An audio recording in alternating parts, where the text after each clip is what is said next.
Pozdrav svima iz Niša.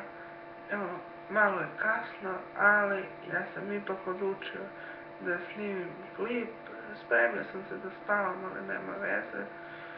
Ovo dobro, nikada neću ostaviti moje gledalce bez klipa, to naravno uvijek stoji, uvijek će biti klipova. I dobro, napisao sam jedan podsjetnik, tako uvijek uradim.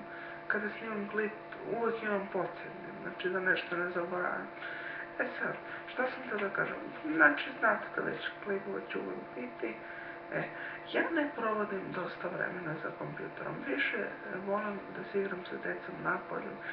I smatram da je mnogo zdravije to da igramo fudbal, košarku, nije sve to bitno šta igramo, ali jednostavno volim na čistom vazduhu. Nema nešto bez prirode i tako, to već valjda svi znaju.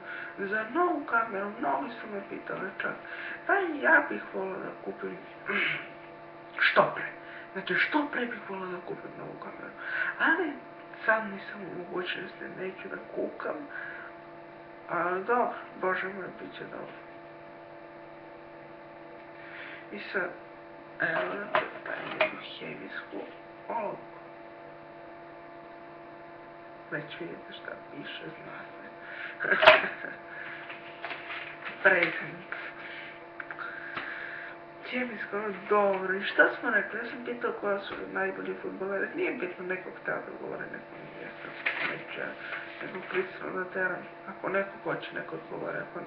Po meni, najbolji golmani su Predrag Rajković, Ter Stegen, Iker Casillas, Manuel Neuer i Navas, po meni. Sad, najbolji igrači su Lionel Messi, Cristiano Ronaldo, Neymar i tako.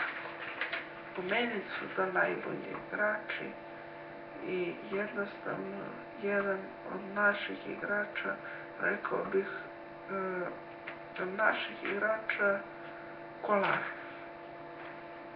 Ajde, dobro. Da izaberem. I tako, šta bi ja još rekao, neću da dužem. Pozdrav ljudi, hvala na gledanosti. Laku noć.